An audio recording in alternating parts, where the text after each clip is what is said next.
కలిగి ఉన్నది ఏది ఆయన లేకుండా కలగలేదు అంటున్నాడు. మరి దేవుని చేత కలగబడింది అంటాడు.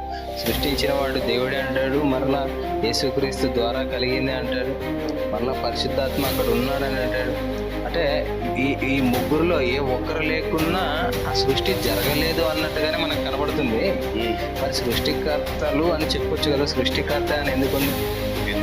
ఇందులో మీరు మొదటి నుంచి చివరి వరకు చూసిన ముగ్గురు దేవుళ్ళని కానీ ముగ్గురు సృష్టికర్తలు కానీ ఎక్కడ ఉండదు. సృష్టికర్త ఒక్కడే. యేసుక్రీస్తు కూడా సృష్టికర్త అని బైబిల్లో ఉండదు. ఉంటే చెప్పున్నాను.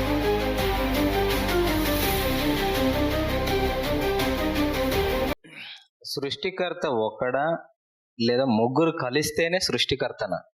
ఇది క్రైస్తవులకు అవగాహన లేని ప్రశ్న. అర్థమైందా లేదా? సృష్టికర్త ముగ్గురా? సృష్టికర్త ఒక్కడా లేక ముగ్గురు కలిస్తేనే సృష్టికర్తనా? ఎందుకంటే లేదా ముగ్గురు కూడా సృష్టికర్తలేనా? ముగ్గురు సృష్టికర్తలా? అది మరి. ఎందుకంటే సృష్టి క్రమములో అంటే సృష్టి ప్రారంభంలో అక్కడ వాక్యం ఉంది, దేవుని ఆత్మ కూడా ఉంది, దేవుడు ఉన్నాడు. అక్కడ ఆ విషయాన్ని బట్టి ముగ్గురు ఆ సృష్టిలో అంటే వారి ద్వారా కలిగింది కనుక ముగ్గురు సృష్టికర్తలే అని నేటి క్రైస్తవులు అభిప్రాయపడుతున్నారు, నమ్ముతున్నారు. 66 పుస్తకాలలో ఈ 66 గ్రంథముల సముదాయమే బైబిల్, వర్డ్ ఆఫ్ గాడ్ అనేది దీనికి పేరు. ఇందులో మీరు మొదటి నుంచి చివరి వరకు చూసిన ముగ్గురు దేవుళ్ళని కానీ ముగ్గురు సృష్టికర్తలు కానీ ఎక్కడ ఉండదు. సృష్టికర్త ఒక్కడే. సృష్టికర్త ఒక్కడే, దేవుడు కూడా ఒక్కడే. కానీ మరి ఇప్పుడు మనుషులు ముగ్గురు దేవుళ్ళని, బయటల సిద్ధాంతాలు పర్వాలేదు, మనకు అవసరం లేదు. క్రైస్తవులే నమ్మడం అనేది, ప్రచారం చేయడం అనేది అన్యాయము, అక్రమము. ఎందుకంటే ప్రకృతిలో జరుగుతున్న వాటిని చూసైనా వీళ్ళకి బుద్ధి రావాలి. వాక్యం వినకపోయినా, వాక్యాన్ని అవగాహన లేకున్నా నేను ఉదాహరణ ఇస్తా. ఈ మన భూమి మీద వెలిగించుటకు ఒక్క సూర్యుడు సరిపోతాడా, లేకపోతే ముగ్గురు సూర్యులు కానీ? ఆలోచన చేయాలి. ముగ్గురు సూర్యులు కలిపితే ఒక సూర్యుడు భూమి మీదకి వెలిగించడానికి ఉన్నాడా? ప్రశ్న. విను, ఇంకా ఉన్నాయి కొన్ని. నేను ఎగ్జాంపుల్ చెప్తాను, చెప్పినాక నువ్వు అడుగు నన్ను, అవునా కాదా? సింపుల్గా ఆలోచిస్తాను. ఒక స్కూల్ ఉంది మనకు, చిన్నపిల్లలు స్కూల్కి వెళ్తారు కదా, దానికి హెడ్ మాస్టర్లు ఎంతమంది ఉంటారు? ఒక్కడుంటాడా, ముగ్గురు ఉంటారా? అధికారం, సుప్రీం పవర్ మెయిన్ హెడ్ మాస్టర్కే ఉంటుందా, లేకపోతే మ్యాథ్స్ టీచరు, లేకపోతే ఇలా ఉంటుందా? ఉండదుగా. ఒక దేశానికి ఎంతమంది ప్రధానమంత్రులు ఉన్నారు? ఒక్కడుంటేనే. అవునా కదా? మీరు ఆలోచన కంట్రోల్ అవ్వట్లేదు అనుకున్నాం. కంగారుగా ఇప్పుడు ముగ్గురు కనుక ప్రధానమంత్రులు ఉంటే ఎలా ఉంటుంది? అంటే సింపుల్గా నీ ఆన్సర్ ఏంటిది? దేనికైనా సుప్రీం కమాండర్ ఒక్కడే. ఓకే, ఒక్కడు. ఓకే, తమ్ముడు మాట్లాడుతున్నాడు. ఓకే, ఒక్కడు. దానికి కొన్ని వందల రెఫరెన్సులు చూపించగలను. అయితే ఇక్కడ కలిగి ఉన్నది ఏది ఆయన లేకుండా కలగలేదు అంటున్నాడు. మరి దేవుని చేత కలగబడింది అంటాడు. సృష్టించిన వాడు దేవుడే అంటాడు. మరలా యేసుక్రీస్తు ద్వారా కలిగింది అంటాడు. మరలా పరిశుద్ధాత్మ అక్కడ ఉన్నాడని అంటాడు.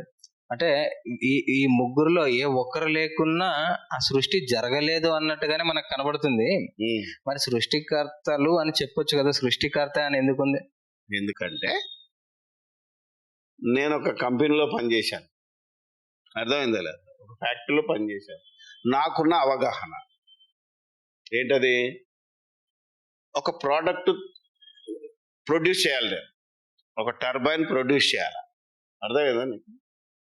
దానికి సిఇఓ ఒక ఆయన ఉంటాడు, సిఎండి. ఆయన చెప్తాడు. చెప్తే కింద ఇంజనీర్స్, జిఎంస్, అవునా కదా, దట్ ఈస్ ఎగ్జిక్యూట్ చేస్తారు. అర్థమైందా? అంటే ఇప్పుడు దేవుడు ఇది సిఎండి, వీళ్ళు ఎగ్జిక్యూట్ చేసిన ఎగ్జిక్యూటివ్స్ మాత్రమే. ఇప్పుడు ఎగ్జిక్యూటివ్స్ దీన్ని సృష్టికర్త అంటారా?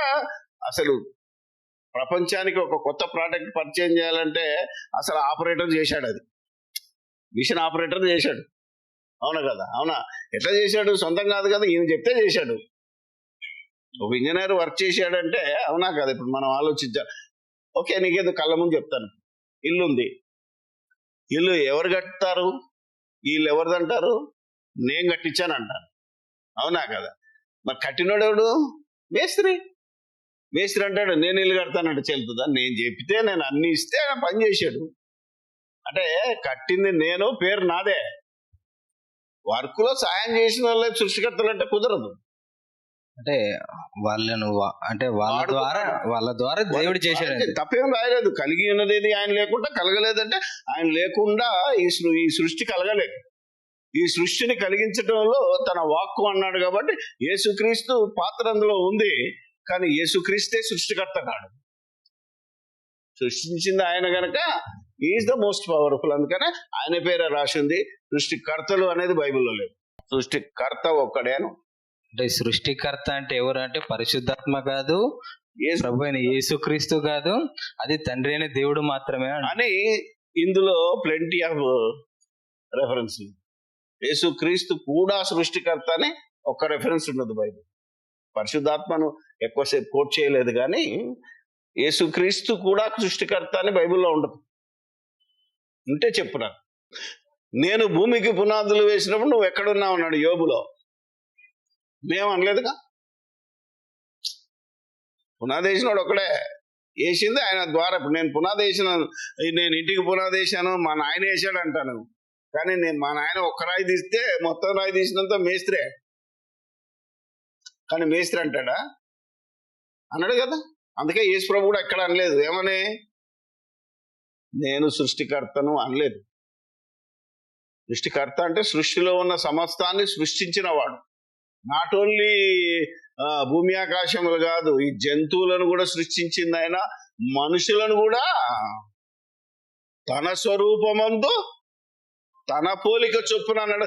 మా స్వరూపమందు అనలేదు. దాని పైన ఉంటది మన చేద్దాము అంటాడే తప్ప కిందికి వచ్చేసరికి తన స్వరూపం అంటాడు. మనిషి దేవుని స్వరూపమే.